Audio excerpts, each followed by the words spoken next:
pretty much imagine that dude who was in school who was lame. He was very unpopular. Nobody wanted to hang with him. And then it's like a year or 2 years later, he focused on himself. He put his head down. He grinded. He went through the trauma. You know what I'm saying? Getting cheated on, getting dissed, getting beat down by society, the world. You know what I'm saying? People at his school, his peers, shit like that, right? And then he come back and it's like, whoa. You see what I'm saying? Basically, what I'm saying is it can make you a cold motherfucker. That's basically what this video is about. What's up, family? It's your boy tapping in, man. I know it's been a little minute, but hey, man, we back with it. Welcome back to the pod, gang. You feel me? I just been going through, a couple things with my mental health and, my physical health and stuff, but I'm pretty much getting over that hump and don't mind this big ass bump on my chest. I don't know where it came from. But I just want to touch on the topic, right? Why men should love trauma, right? I know it's crazy, right? But listen to me, right? I'm going to break it down for you. You know how I get down. You know how big bro do, right? So,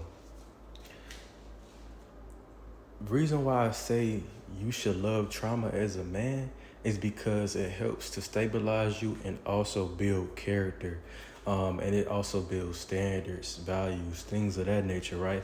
And also, right, you start to see certain patterns to where it's like, nah, I don't like the way this is going. I'm going to opt out. I'm going to check out right now before it gets too crazy, and then I lose out on the bet. You know what I'm saying? So just like, take for instance, right? I think pretty much everybody know him. I think he's like a global sensation now, Andrew Tate, right? There was clips released back then where it's like, you know, the start of like, some people be saying like, oh, the start of his villain arc or whatever, right? It showed back then when he was like kind of nerdy, lame, got glasses on and stuff. He's real skinny and scrawny. And the girl just like, yeah, but you're so lame. And Brett is this and he's stronger. He has a fucking six pack. He got nice biceps. And this and the third, he has more money than you, right? And then look at Andrew Tate now. He's a fucking multi-millionaire, right?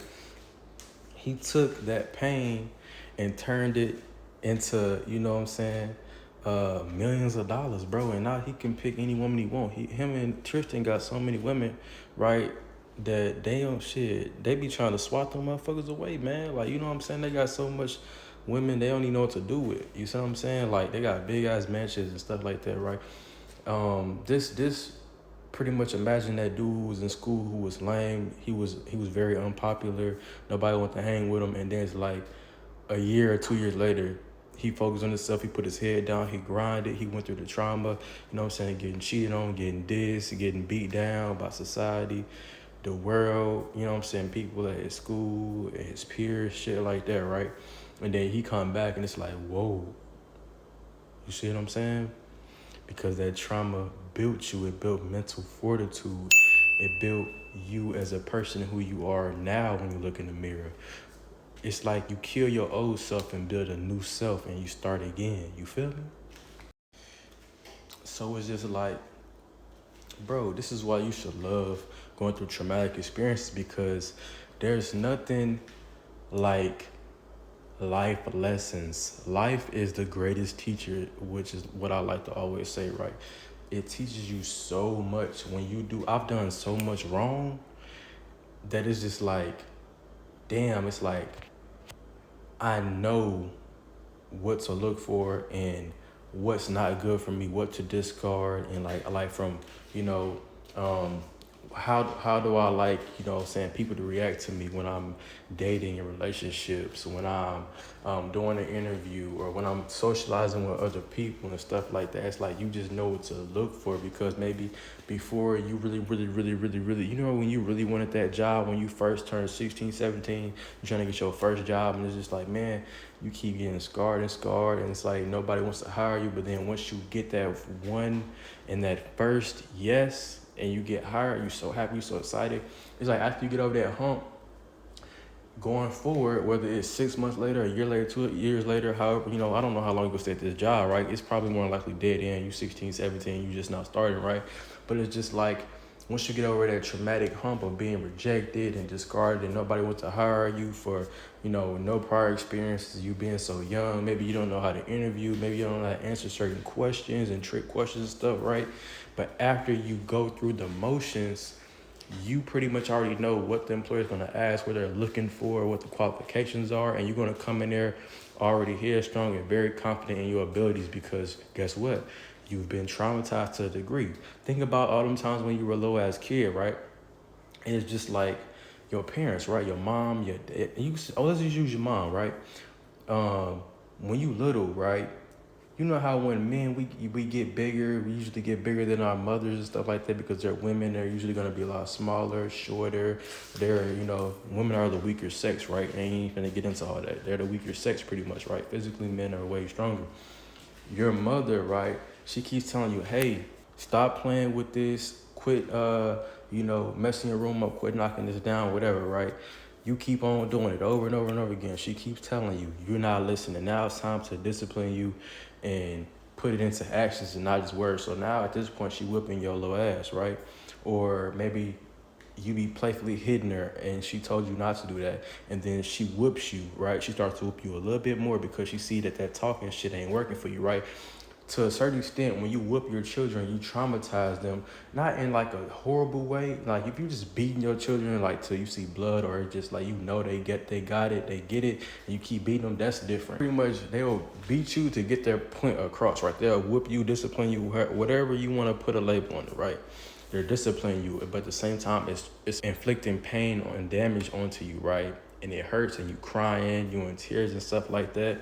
So it's like it teaches you not to do that. No, don't hit mommy. You know what I'm saying? So it's like now when you get older, no matter how old you get, 20, 30, 40 years old, even if you get into it with your mama or whatever, you're going to have a certain level of respect because that little kid in you that used to, she used to whoop their ass, it's still going to respond to her the way it should because it's ingrained in you spiritually and mentally. It's like she coded and left an imprint on you to where it's like it don't matter how weak she get, how old she get, how little she is in comparison to you. You could be fucking 6'7", 300 pounds and 2% body fat.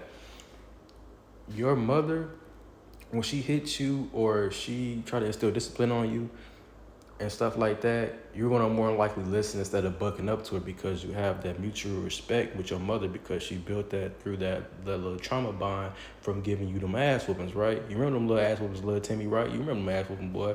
Mama told you, don't ride your bike. Grandma said, don't ride that bike to that street light, and you did it anyway. When you got back, she got that switch, and she motherfucking let you have it. You understand what I'm saying? So it's just like, man, I love being traumatized to a degree because it shows me, hey, yeah, that woman right there, she got a fatty on her, this and third, but nah, she got this. I see the way her hair is, the way she carry herself. Maybe she got excessive tattoos. Yeah, that woman's probably damaged, and this and the third. She damaged goods. She probably just for fun, and she probably crazy. She might bust the windows out my car or slash my tires. I'm good. You see what I'm saying? Not saying that you would traumatize by somebody like that, but it's just like certain behaviors, certain characteristics, certain physical attributes about a person, it can tell you a lot. You see what I'm saying? And on top of it, like I said, the trauma. What if you met somebody like that before they traumatized you, and you know that if they embody and have the same characteristics that this person have, they're more than likely going in a direction of, hey, I've been here before. I do not want to go back to that. You see what I'm saying? It teaches you a lot. And that's just in life in general, bro. But I got another video I'm gonna come out soon about why women shouldn't be or shouldn't be taken through as much trauma. And you know what I'm saying, in verse to men, right? Because for men, it can help build you. For women, it can help destroy them. But this for a whole nother topic, you feel me? That was your big bro tapping in, man. Like, comment, subscribe for more. Yeah, dead.